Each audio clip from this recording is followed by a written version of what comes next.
Surah 48 verse 9 is the very clear Quran verse that sent all of the translators into a panic.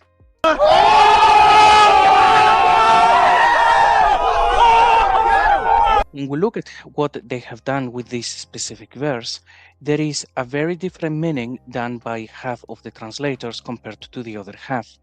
The verse reads, according to Ahmad Ali, so that men may believe in God and His apostle, and honor Him and revere Him, and sing His praises morning and evening. Now, according to Arabic grammar, all of these different actions are attached to the very last noun that has been used, which it is the apostle. As we can see in the Arabic, there is no break. Right after the messenger, we have these three different actions that have to be done about him.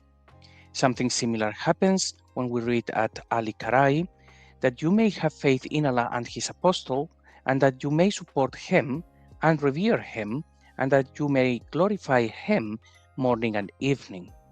You have probably realized that everything is meant to be about the apostle.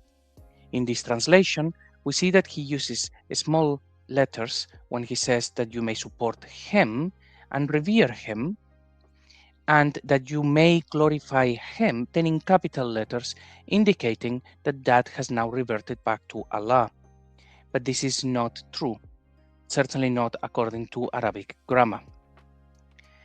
The reason for this change is because in Islam, you cannot glorify the messenger, only God can be glorified. However, as we have shown in countless other videos, the messenger in these verses was always Jesus, and people had no problem saying to glorify him. It is only when they create the standard Islamic narrative, they try to transform this Christian verse into an Islamic one. We can see how people like Amjad Khan tries to fix this problem.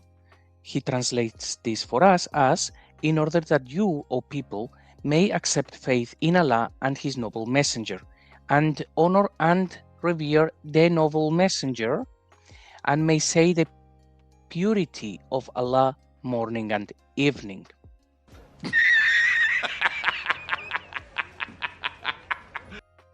So, as you can see, he has to break the Arabic entirely, assigned the first sections to the messenger, and the last one to Allah for no good reason.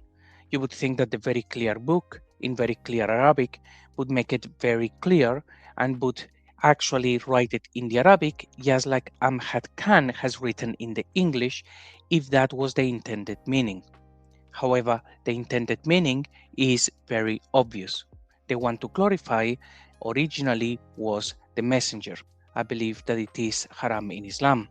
We continue with Arbery, that you may believe in God and His messenger, and succor him and revere him, and that you may give him glory at the dawn and in the evening. As we can see with Arbery, he uses the capital H in every single case, as though all of them are about God. When we go to Corpus, we have that you may believe in Allah and His messenger and honor him, again, the messenger, and respect him, the messenger, and glorify him, but now, as if by magic, it has become Allah. Translation Reparo! Daryabadi tells us that it means that ye may believe in Allah and His apostle, and may assist him, honor him, and may hallow him at dawn and evening. Once again, he has just reverted to making all about Allah for no good reason. Hilali Khan says, in order that you, O mankind, may believe in Allah and His messenger, and that you assist and honor him, and that you glorify, in brackets, Allah's praises morning and afternoon. Again, all of this dancing is in order to confuse people so that they don't read that you are meant to glorify the messenger, which is only allowed in a Christian sense. For these next translators, we can see how the battle continues, with Maududi making it clear that it is about Allah's glory. He does not even add brackets or anything of the sort. He simply says support him, the messenger, revere him, the messenger, and celebrate Allah's glory, even though that is not what the verse says. Muhammad Sarwar does something similar, so that you people may believe in God and His messenger, help and respect God, and glorify Him in the morning and evening. In his case, now is everything about God, and we can forget about the messenger. Really?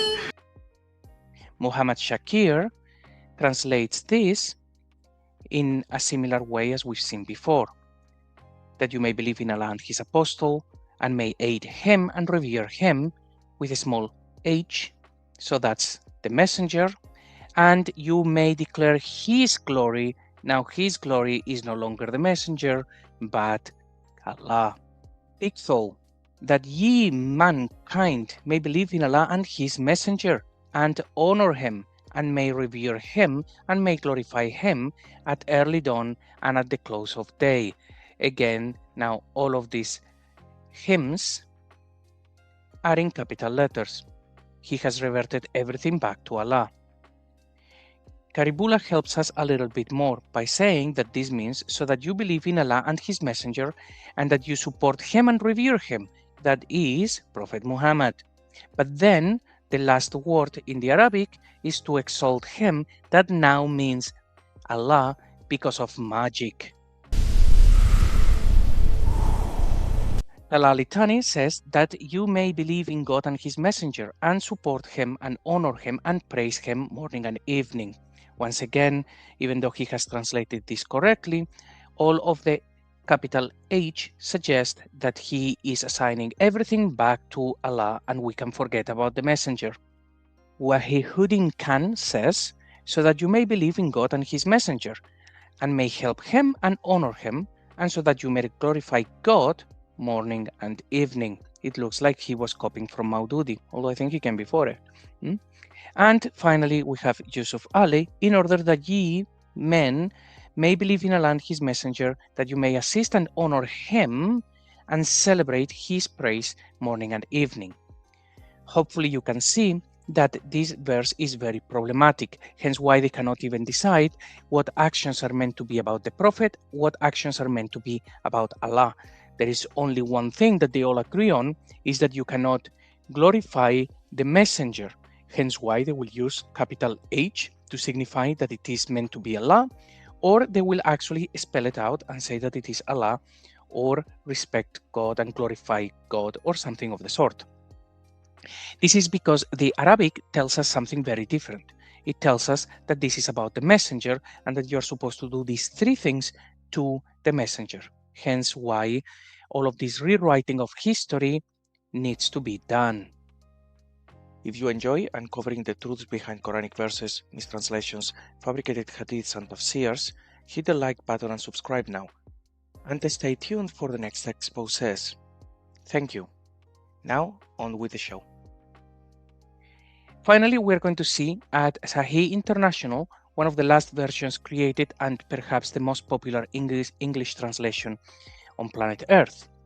As you can see here, very clearly, you have the three actions that you must make to, or in relation to, the messenger. So you have Allah and His messenger. These three things are about the messenger. So how is Sahih International fixing this big problem for Islam?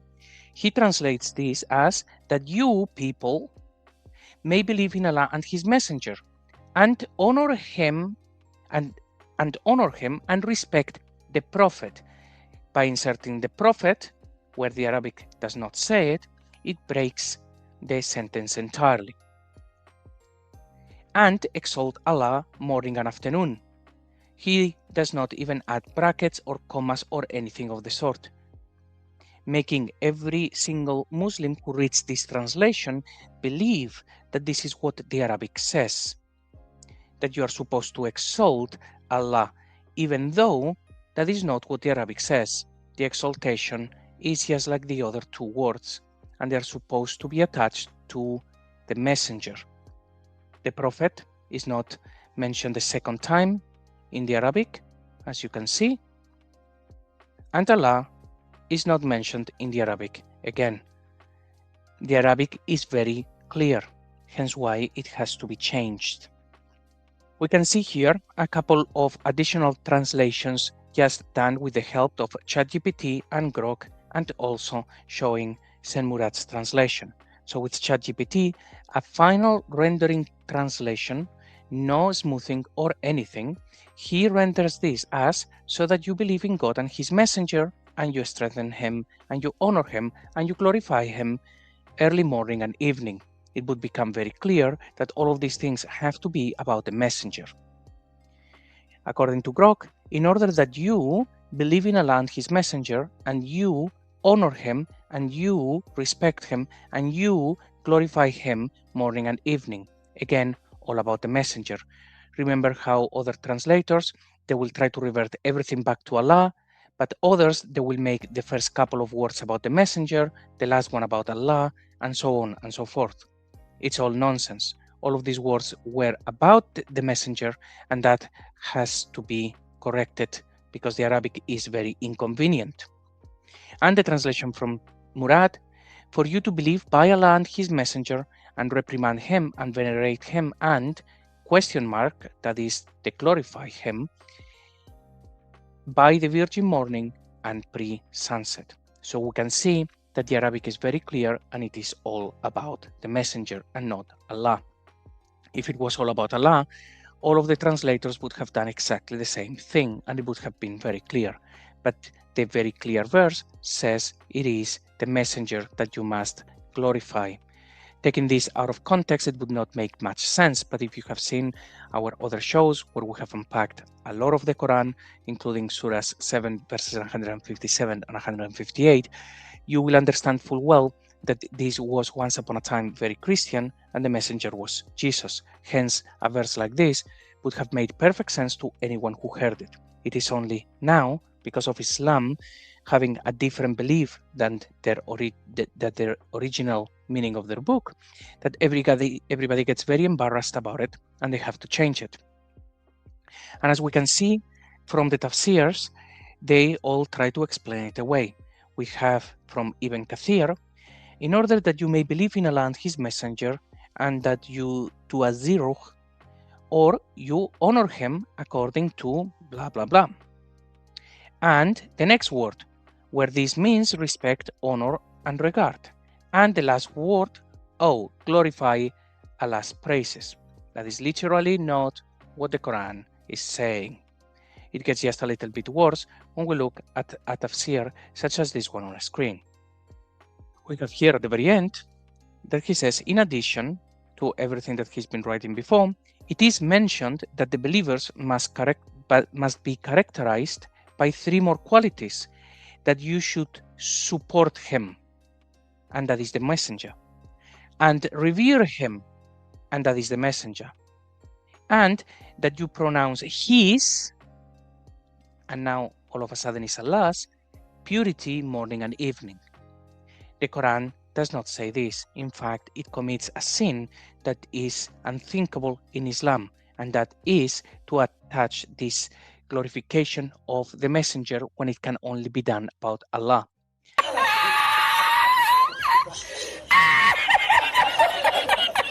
But it is not simply a problem showing that the Quran is not clear or that it is not divine. In fact, it is a very important clue telling us who were the original writers of the Quran, and they were not Muslims. Let's look at other tafsirs real quick. So we have here from Ibn Abbas, that ye mankind may believe in Allah and his messenger, that's Muhammad, and may honor him, defend him with the sword against his enemies, and may revere him, and may glorify him, and pray to Allah. Literally the opposite of what the verse is saying. We have here Al-Jalalain, just as we have seen before, so you can read that one on your own good time, and yet another tafsir here. Let's actually read that one very quickly. And that you may honor him and revere him, he said, that is, revere him with the utmost reverence. in your hearts and obey him with your bodies. This is why reverence is so called, because it is the greatest disciplining self. Interestingly enough, as you can see, he actually stopped the verse early. The verse does not end after the sentence, and that you may honor him and revere him. It continues, and glorify him. This is a technique that we have before seen in Surah 9, verse 31, where Tafsir writers do not want to deal with the verse saying that people took their monks and rabbis as lords apart from Allah and the Messiah. Therefore, they would exegete, they have taken their monks and the rabbis as lords apart from Allah, and then they would stop, even though the sentence continues. This is a very clear sign that the Quran is committing shirk according to Islamic standards. So, one way to solve that problem is not to exegete the verse, but exegete only part of the verse and then move on before anybody can ask you any questions. And the final tafsirs here we have, according to some commentators, the verse means, and help the messenger and honor him and glorify Allah morning and evening. And according to others, and help Allah and honor him and glorify him. Glorifying Allah morning and evening does not mean glorifying him only in the morning and in the evenings, but at all times, blah, blah, blah. As you can see, they have a verse that means something that is very Christian, and it was understood as such when the book was first written down or recited to the population. However, when Islam is beginning to be invented, we have a problem with a verse, and you have to fix it in one of two ways that result in denying what the verse says. Number one, you have to attach everything to Allah, even though that is not what the Quran says. Or number two, you give some of those words to the messenger. And the third one, you break all of the Arabic rules to make it all about Allah. Either way, you cannot live with a verse that very openly and clearly commits shirk and tells you that the messenger mentioned on that verse was Jesus from the start. I hope that you have enjoyed this breakdown. Please leave your comments in the comment section below. Have a lovely week. God bless you all. Bye-bye. There is only one Quran, right? Every Quran in the world is the same. That's what you've been told. You have been told a lie! 26 of the Quran. 26 different Qurans! There are 0 Dawa guys apparently left on the planet who are willing to defend Muhammad in a debate. Everybody can go and read it. This is a book full of mistakes in Arabic, in the grammar, in the spelling, in the pronunciation. Whoever wrote the Quran made an error because they didn't quite understand what was written in the 7th century in the Torah and the Injil. Stay away from these translations. They are propaganda. We know that stories about Muhammad were made up on an industrial scale. What in the world is this Injil?